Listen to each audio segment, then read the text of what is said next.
ગુજરાત ભાજપના ધારાસભ્ય સીજે ચાવડા સામે રાજકોટ કોર્ટ દ્વારા ધરપકડ વોરંટ જારી કર્યું છે. તેમની સાથે કોંગ્રેસના ધારાસભ્ય શૈલેષ પરમાર સામે રાજકોટ કોર્ટ દ્વારા ધરપકડ વોરંટ જારી કર્યું છે. સીજે ચાવડા, શૈલેષ પરમાર અને સુખરામ રાઠવા દ્વારા રાજકોટના કુવાડવા રોડ પર આવેલ સહારા ઇન્ડિયાની જમીનમાં ઝોન ફેરફાર કરાવી 500 કરોડનું કૌભાંડ આચર્યાના આરોપો પૂર્વ મુખ્યમંત્રી વિજય રૂપાણી અને ભાજપ અગ્રણી નેતા નીતિન ભારદ્વાજ સામે કરાયા હતા.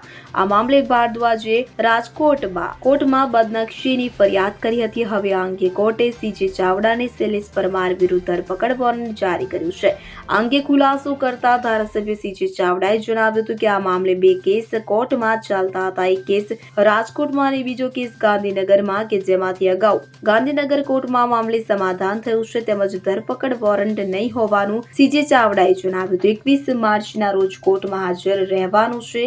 સમાધાન થઈ ગયું છે, માત્ર કોર્ટમાં હાજર રહેવાનું છે. જે આરોપ લગાવ્યા હતા એ આરોપના કોર્ટમાં કેસ 2 જગ્યાએ ચાલતા હતા. એક કેસ ચાલતો હતો ગાંધીનગરની કોર્ટમાં, જે માનનીય મુખ્યમંત્રી શ્રી માજી મુખ્યમંત્રી શ્રી વિજયભાઈ રૂપાણી સાથેનો હતો.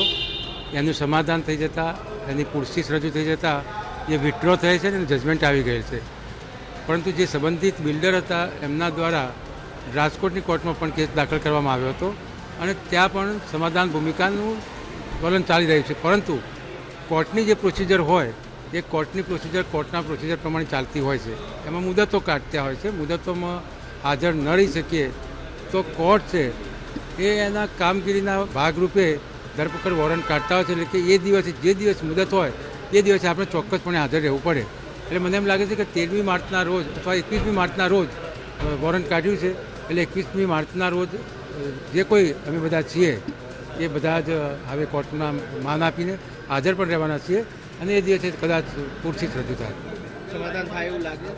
સમાધાન ઓલરેડી થઈ ગયું છે. માનનીય મુખ્યમંત્રી સામે જે હતું, માજી મુખ્યમંત્રી સામે નીતિન ભારદ્વાજે અલગથી કેસ કર્યો. અલગથી કેસ પણ એ વિષય જ છે. Bureau report CN24 news. હવે જુઓ દેશ દુનિયાની તમામ ખબરો તમારી આંગળીના ટેરવે. ઉઠાવો મોબાઈલ અને Google Play Store પરથી ડાઉનલોડ કરો અમારી CN24 ન્યૂઝ મોબાઈલ એપ.